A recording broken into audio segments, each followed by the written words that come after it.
Hello everyone, welcome to Karnataka exams. In this video, we will see rural development, which is part of economic survey. And with respect to rural development, we will see three programs or three parts. One is housing programs, another one is infrastructure related programs, and another one is employment related programs. So, housing, infrastructure, and employment related programs for the welfare of rural development is part of this economic survey of Karnataka. We'll start with the housing programs. So totally there are 5 housing programs. So with respect to housing programs, there are a few things which are very important for us to remember. One is when did the program start? Second one is who is sponsoring the program, whether it is state or center or some part by state and some part by center. Third one is who is the target group, that is if it is for urban areas or rural areas or both, or particularly for SCs, STs or for general or homeless or who is having a house already. And the fourth one is what is the unit cost per house. So we'll see. The first one is Indira Awas Yojana. It started in 89-90 and it is centrally sponsored scheme. In this, 1.2 lakh is given per house, and in this 1.2 lakh, 78% will be given by center and 48% will be given by the state. And there is also reservation for this, that is in 100%, 60% will be reserved for SC and STs, 15% for minorities, whereas 25% for general. 60 for SC, ST, 15 for minorities, 25 for general. And the most important thing is it is for rural homeless. It is for homeless. Remember, homeless and households are different. This is for homeless. Next scheme which you will see is for households. So this is concentrated on rural homeless, and this is centrally sponsored scheme. And this is first of all the housing schemes, that is 89-90. I have written all the schemes in the chronological order only. So Indira Awas Yojana will be the oldest in the housing programs. Next one is Rural Ashrayas Yojana. Rural Ashraya Yojana, and this is concentrated on rural BPL households. That it is not for homeless, it is for households. And this was started after Indira Awas Yojana, that is in 91-92. Okay, and per house 1.5 lakh will be given. That is 1.2 lakh will be given as subsidy, and this is completely state sponsored. So 1.2 lakh will be given as subsidy, and 30 lakh will be asked for the individual to be put, that is they should contribute. And in 2010-11 the scheme was renamed as Basava Vasati Yojana. This is most important thing. So Rural Ashrayas Yojana Ray was renamed as Basava Vasati Yojana. When was it renamed? It was renamed in 2011, and it is for rural BPL households. And there is also condition for that, that is their salary should be less than 32,000 per annum. That is per year their salary should be lesser than 32,000. I will revise the scheme here. 91-92 it started. Rural BPL households, salary less than 32,000 per annum, and 50% is reserved for SC, ST and 50% for general. 1.5 lakh per house is given, and for general this is 1.2 lakh which will be given by as subsidy, and 30 which will be asked for the individual to put, whereas in case of SC, ST whole 1.5 lakh will be given. So, and it was renamed as Basava Vasati Yojana in 2011. Next is Devraj Aras Housing Scheme. So this is the only scheme for special category beneficiaries. And who are special category beneficiaries? They are physically handicapped, leprosy cured or HIV affected. They are special category beneficiaries.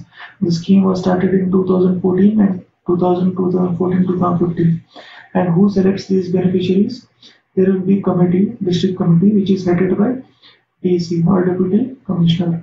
They select the special category beneficiaries. So Devraj Aras, that is for special category beneficiaries. Next one is Ambedkar Housing Scheme. This scheme is for both rural as well as urban households. It is not for homeless, it is for households. Rural household plus urban households. Per unit cost which will be given is different for rural and different for urban. That is 1.5 lakh will be given in case of rural household and 1.8 lakh will be given in case of urban household. And the condition is the income should be less than 32,000 per annum, same as that of Basava Vasati Yojana, right? So in case of urban household, the income should be less than 88,000. And who will choose the beneficiaries? Gram Sabhas will choose the beneficiaries, and this is the latest scheme, that is, it came into force in 2015-2016. So Devraj Aras for special category beneficiaries, Ambedkar for rural and urban. The last scheme under housing and rural development is Nana Money. This is the only scheme for APL people, that is above poverty line people. This is the only scheme. It started in 2010-2011. This is for low income group like auto drivers, BD workers, street workers, etc. And the annual income should be less than 1 lakh per annum. That is Nana Money scheme. This is for above poverty line. Next we'll start with infrastructure project. First one is Pradhan Mantri Gram Sadak Yojana. This is central project, right? So we have to see who is the agency who is taking care of Pradhan Mantri Gram Sadak Yojana in Karnataka, and that is Karnataka Rural Road Development. In 2005, it was formed to implement this in Karnataka. So there are two things which are important in this. One is the roads will be provided for the areas which have the population of more than 500, and they will be all-weather roads. All-weather roads in the sense tar roads, all-weather roads, and this was launched in 2000. Okay, and Karnataka has 1771 habitations connected through this scheme. So Pradhan Mantri Gram Sadak Yojana, that is to provide all-weather roads for all the areas which have the population more than 500, and in Karnataka, the implementing agency is Karnataka Rural Road Development. That is, in 2005 it was formed to implement this in Karnataka. Next one is Gram Swaraj project. This is World Bank funded project, and it was started in 2006. This is World Bank funded project started in 2006. It is for most backward taluks of state, and this is demand based planning, and it delivers key services to rural areas. Okay, Gram Swaraj project, and if it is World Bank, then most probably it will be related to providing water or irrigation facilities or so. Okay, so Gram Swaraj project in 2006, World Bank funded project for most backward taluks of the state. It is demand based planning, delivers key services to rural population. Next is Suvarna Gramodaya Yojana. Suvarna Gramodaya Yojana. One thing which is very important in this is it was to generate non-agriculture employment, to generate non-agriculture employment and to improve standard of living, to generate non-agriculture employment and to generate to improve standard of living. It was started in 2006, and the other things inside this Yojana was health services, child care facilities, etc. But the important thing is non-agricultural employment and standard of living. Fourth one is like Pradhan Mantri Gram Sadak Yojana, we have Chief Minister's Gram Sadak Yojana. This was latest, that is in 2016-2017 was started. And this is in accordance with DM Nanjundappa Committee's recommendation, and the funds are allocated to Zilla Panchayats. So in case of the Chief Minister's Gram Sadak Yojana, it was started in 2016-2017 according to DM Nanjundappa Committee. DM Nanjundappa Committee, they recognized 144 taluks in Karnataka as most backward taluks. Okay, and the funds will be allocated to Zilla Panchayats. Next is National Rural Drinking Water Program. This is very important. Before we know about this program, we have to know the norm for providing water. That is, they prescribe 55 liters per capita per day as a norm for providing water.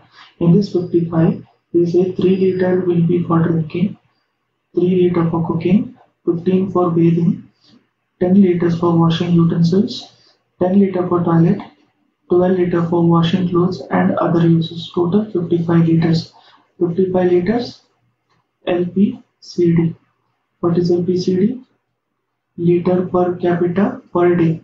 Okay, so the target group is all the areas which has waters less than 55 LPCD, and also the villages which are affected by bad water quality problem, that is bad quality of water, and also the areas which have less than 55 LPCD of water. So National Rural Water Program, this is drinking water requirements in rural areas, to fulfill drinking water requirements in rural areas. But the most important thing is 55 liters per capita per day.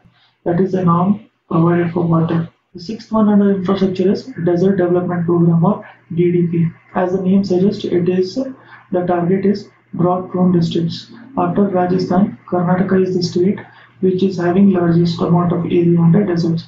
Okay, and this is centrally sponsored scheme. And the targeted districts, I have made a shortcut to remember. If it might help you also. 3B pencil is dark. 3B pencil is dark. 3B, that is Bijapur, Bellary, Bagalkot.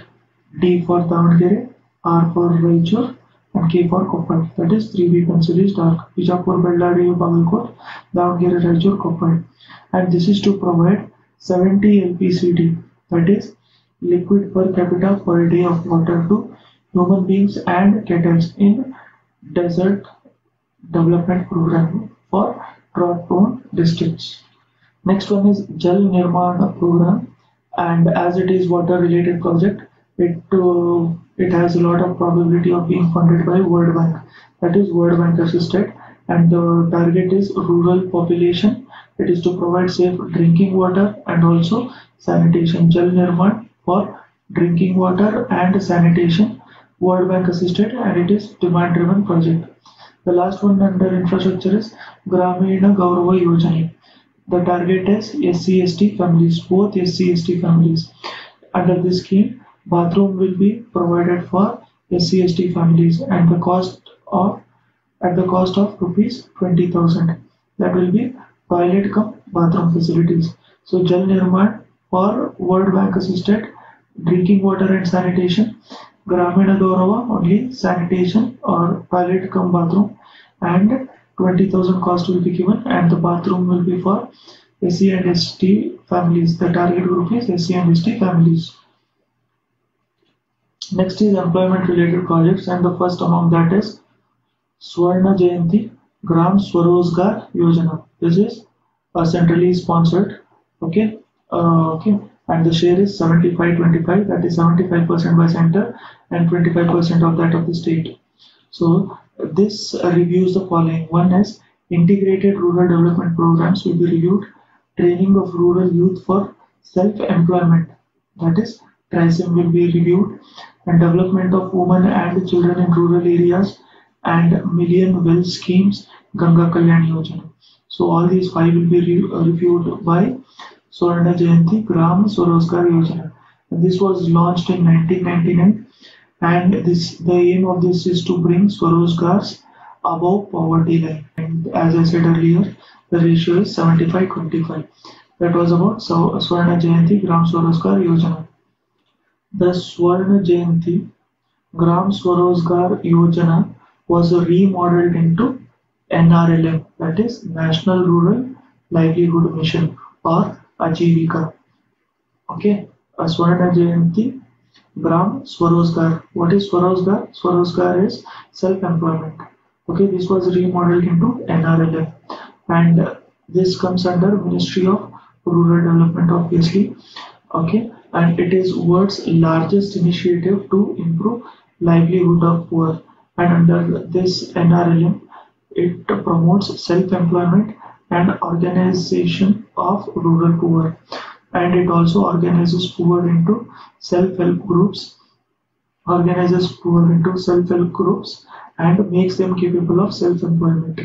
This scheme NRLM is supported by World Bank, and Karnataka is implementing this NRLM or Ajivika in the name Sanjeevani. So SGSY, that is Swarna Jayanti Gram Swarozgar Yojana, only is NRLM, that is National Rural Livelihood Mission, It is also called as Ajivika. It is to promote self-employment, organize poor into self-help groups, comes under Ministry of Rural Development, world's largest initiative to improve livelihood of poor, supported by World Bank. In Karnataka, it is in the name Sanjeevani. When the Modi government came into force, it replaced the National Rural Livelihood Mission by Deen Dayal Upadhyay Antyodaya Yojana. It replaces Ajivika or NRLM. It helps poor by providing skill training. Until now, it was self-employment and organizing poor into self-help groups. So, but Deen Dayal Upadhyay, this helps poor by providing skill training. The objective is in rural areas, it is to train 0.5 million people, and in urban areas, it is to train 1 million people. This is a skill development scheme, that is from self-employment to providing skills, that is skill development in urban and rural areas. One thing which you have to remember is it replaces Ajivika or National Rural Livelihood Mission. Next one is Mahila Kisan Sashактikaran Pariyojana. Okay, this scheme is woman related, and this skill is provided and financial support is also given. Financial support is given to enhance the participation of women and the productivity. Skill is provided to women in agriculture and to attain sustainable growth, and it is woman related scheme to that is agriculture based livelihood for urban women, and this is to empower women in agriculture by Ministry of Rural Development. The last two schemes, one is Deen Dayal Upadhyay Grameena Kaushalya Yojana, and other one is Rajiv Gandhi Chaitanya Yojana, and this is youth employment scheme. This is also youth employment to rural unemployed youth. This is for rural unemployed youth, and the target is 15 to 35 years of age. This is part of NRLM or National Rural Livelihood Mission. In this, under this scheme, the amount will be disbursed to students' bank account as a part of government's skill development initiative. Under Rajiv Gandhi Chaitanya Yojana, 2 lakh youth will be employed. That is, 1 lakh will be provided self-employment, and for the rest 1 lakh skill training will be provided under dairy, pottery, and poultry. That was about all the infrastructure scheme. Please like the video if you have understood something. Subscribe to the channel. Thank you for watching the video. I'll come up with more videos.